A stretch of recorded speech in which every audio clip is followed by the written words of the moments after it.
So I'm going to do a little something different this week. Instead of our typical, modesty photography camera talk, looking at ways to save you money or teach you a little thing about photography overall. What I'm going to do this week is I'm going to put on a different hat and I'm going to play Leica guy, the Leica man. And I'm going to introduce you to my Leica system. I have a couple Leica cameras, I have a few Leica lenses, and I'm going to give you the experience of owning these and using them in real world applications. So stay tuned and put on your seatbelts, because Leica is always one of those topics that gets the photography world on a roller coaster. Fun! Wow! Freaking out about everything. So prepare for that. And stay tuned. We'll be back in just a second. Here I am, Vietnam. Rain is always coming down. This is Camera Talk with Dr. Scott. Okay, this week I'm going to go way off the deep end and I'm going to do a special edition of Camera Talk. Because, at Modesty Photography, we're all about saving you money and, teaching you new things about photography and whatnot. But this week, as I said, it's a special edition. I want to go kind of the opposite direction. And I want to focus this week an episode on my collection of Leica M cameras and lenses to go along with them. So this is, again, the opposite of modesty photography, because this is kind of more of a show-off photography, or, again, looking at something that's going to be out of most people's price ranges. But still, I wanted to introduce it to you because, because it exists, and I have some. So therefore, I want to share that with the world. So instead of Camera Talk with Dr. Scott, you might call this episode "Leica Man in Vietnam." Sounds kind of catchy, yeah. So anyway, I have, I have other videos that I've mentioned, things that I have, like I had my M9 featured in my vintage video, talking about why we like vintage things and whatnot. And I have, a variety of vintage lights or Leica lenses from 1933, 1949, 1954, 1979. Up to the modern stuff made within the last several years. So really I want to just take some special time here to talk about Leica and the system, the M system in particular, and and in the world of photography, Leica is kind of a touchy subject. It gets a lot of people riled up. They say, oh, it's a system for rich people. I'm not a rich guy. I just happened to come into, some money that became expendable. So therefore, I always wanted some Leica equipment, and therefore I had the opportunity to get some. So why not? It's the same as if you had the opportunity to buy yourself a Ferrari or a Porsche, or That's what I'm talking about. a Lamborghini or something. Hey, if you got the opportunity and it's something you've always dreamed of having, why not? Dreams come true for some people. So again, it has nothing to do with arrogance or being a photo snob or anything like that at all. And I'll get on to explain, more of what the Leica experience means for me personally. But it's going to be kind of a two-part video here. One, just me introducing it to you, and then the second part actually looking into the details of the lenses and how they render and whatnot, and just the experience of shooting with a rangefinder. So anyway, let me start at the beginning. Ernst Leitz, or Leitz, to get the German pronunciation right, started an optics company in 1869 in Wetzlar, Germany. And he started off with microscopes and things like this, and ventured off into various different optics, and grew his company from there. And, you know, he hired in a number of different optics engineers and whatnot who were very innovative individuals. And one in particular, a gentleman named Oscar Barnack, joined the company with Ernst. And Oscar was on a project working with photographic equipment, mostly motion picture, like making silent films and whatnot. And of course, back in the day, this equipment was quite big and bulky and heavy and whatnot. So, you know, when it comes to producing movies, you know, it's quite a labor-intensive activity. So to figure out if a scene is actually going to work for you or not, instead of bringing all that heavy equipment in to take, you know, test photos and everything to see how the lighting works, how the composition and everything worked. Oscar, being an innovative engineer, came up with a smaller device using the same film, but instead of, you know, shooting horizontally, he changed to vertical, and thus was born the 35 millimeter size, turned sideways. And so he created this small device to which he could take sample photographs, take them back, have them developed, and again, look at the scene, look at the coloring, look at the, you know, not the coloring, the lighting, and the composition and everything before they lug in all that big heavy equipment and film the scene. So anyway, you know, so Oscar, you know, created what's technically the first 35 millimeter camera, you know, mobile camera. It was only about this big, in 1913, and you know, created the first like production of these cameras a year later, and it was called the UR Leica, and the UR is an acronym in German for the Leica company anyway, to mean you know, a secret prototype. I see nothing. Kind of thing. So the UR Leica was the very first 35 millimeter you know, camera that was produced for film. And again, instead of shooting this way as the motion picture cameras did, they you know, were filmed in this direction. So that's the 35 millimeter measurement on the film. So anyway, you know, Mr. Barnack was also an avid traveler and liked to photograph things, you know, on the road. So again, instead of lugging around that huge piece of equipment, he was also not the healthiest person in the world. So he, you know, again, being the fact he wanted to make his life easier, came up with this small portable camera, this UR Leica, and traveled around and took some photographs with it. Became quite popular. And then, you know, it took a while for Ernst to realize that this could be something. You know, this could be there could be a market out there for these small mobile devices. And so in 1932, you know, again, it took a while to get this through the works, but in 1932, the first rangefinder was developed. And that was called the Leica 2.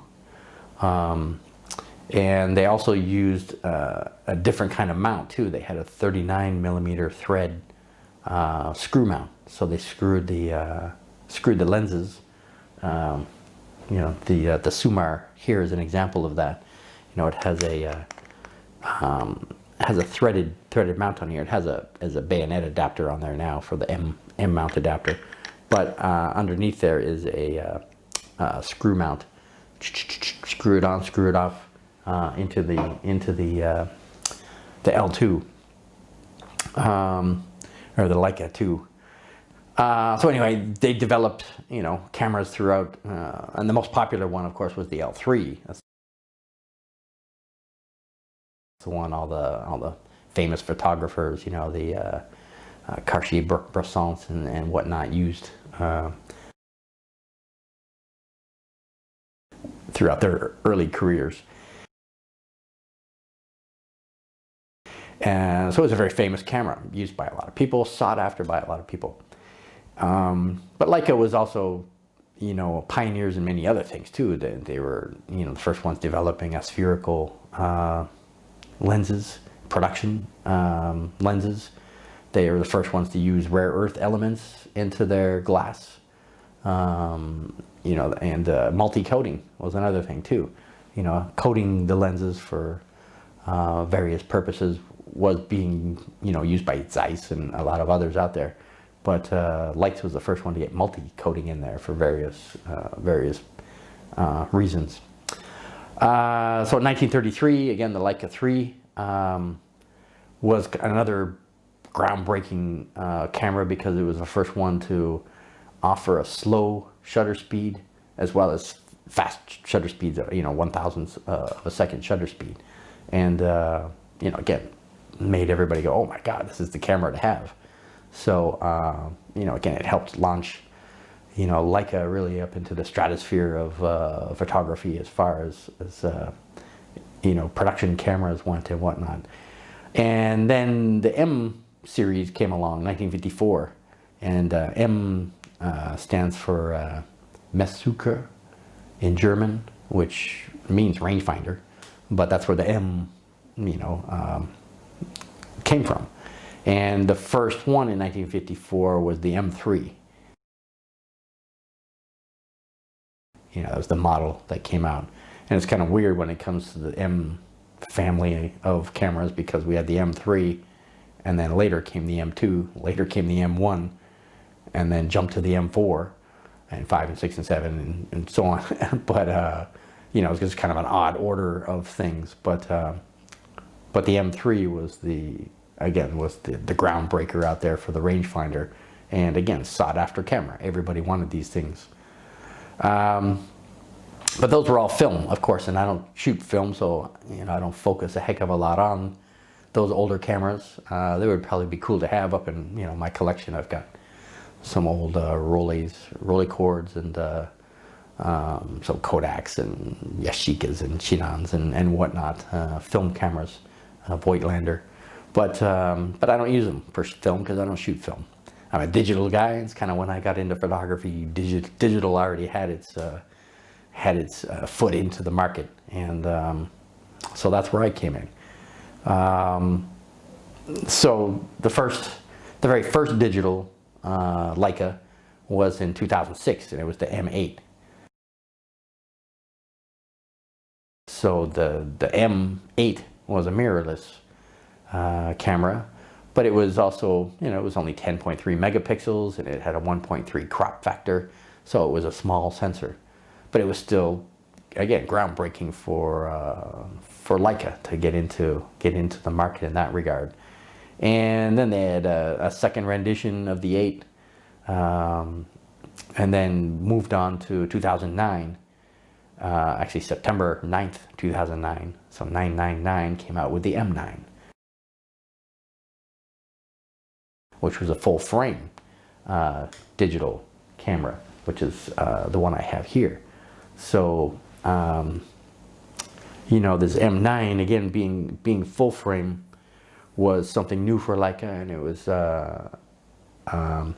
also the other thing that made it different from the others was the fact that it used a CCD sensor versus a CMOS sensor. And, to this day, you get people who will argue that the CCD sensor creates, a different color rendition than the CMOS. And it looks like a Kodachrome film, which was a favor back in the day by the film users.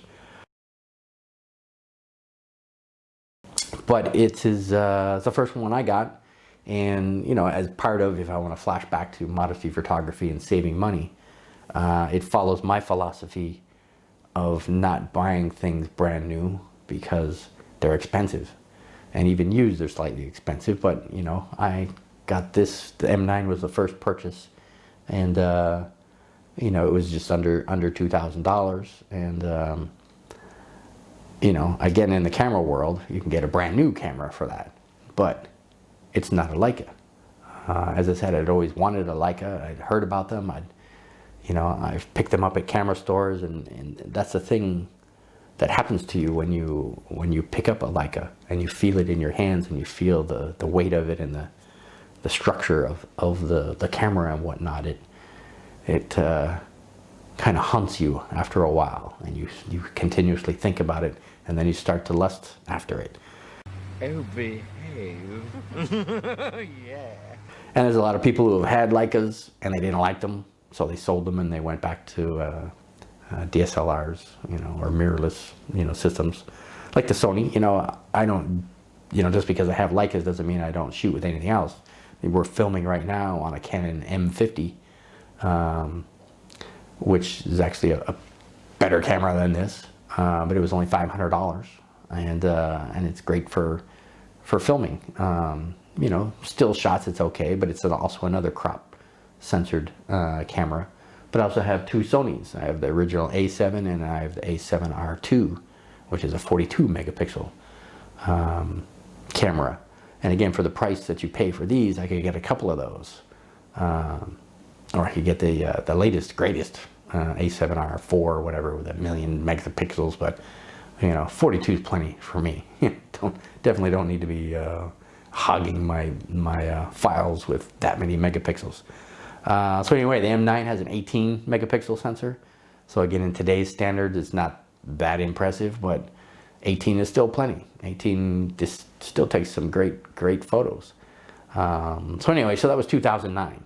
You know, when this baby came out, and again, it's still favored by a lot of photographers because of its history, because of its, you know, being the first full frame, because of its its CCD sensor, again being sought after in that regard. And then you know, throughout 2012, after this, 2012, Leica again decided to do something a little different. So instead of continuing with the M series, M8, M9, you would think it would be M10. No, no, mm-mm, mm-mm, no, no, no, no, no, no, hell no, no. But it was the M Type 240.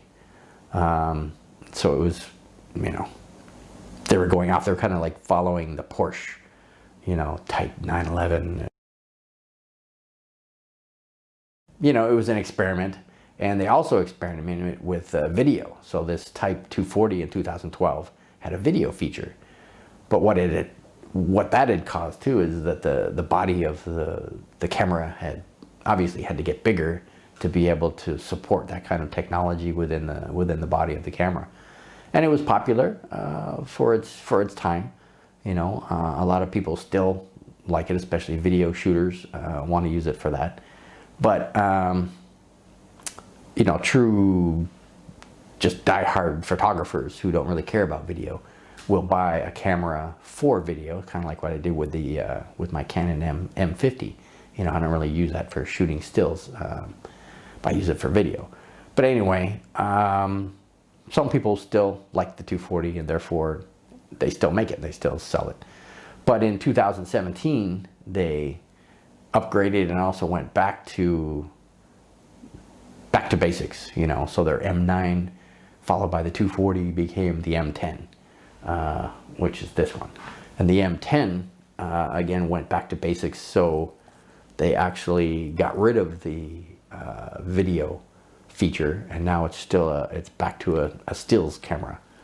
But they upgraded with some other features such as live view, which they brought over from the M240. And live view allows you to, instead of seeing through the lens as an SLR, a DSLR, you know, the live view allows you to get a shot on the back screen of what's happening through the lens. So you get it through a rangefinder here on the viewfinder, but you also get live view option on the back if you want. So the M10 had that going for it. It also increased its so many different sizes. Its sensor size to 24 megapixel, which is the same as my original A7 and the same as my Canon M50. So 24 seems to be a pretty decent megapixel size sensor. You know, unless you're shooting billboards and all these giant things, which most of us aren't. So having like the 42 megapixel A7R2 is a little overkill, but the bigger sensor is also great because you can crop in on things and still get great resolution, and so on and so forth. So anyway, that's the, you know, the M10 up to date of why I have it. And in 2020, just this year, oh sorry, I'm in 2021 already. 2020, just last year, they came up with the M10R, and as well as the chrome, monochrome, which is a black and white only camera. What you talking about, doctor? Again, who would think of doing this besides Leica, coming out with just a black and white, no color option at all? But they're both 40 megapixel, megapixel sensors. So again, very popular. So the one is a M10R, the color, and then the M10 monochrome, which is black and white. So that brings us up to date with Leica. Now I'm gonna, you know, cut away and you know, get a little closer view of the cameras and the lenses and how they render, as well as a little history and a little you know, review.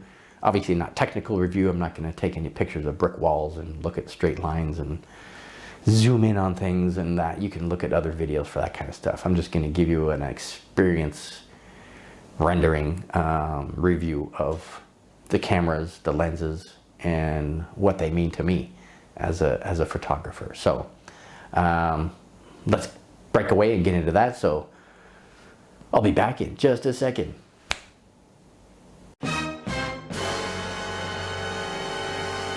Here I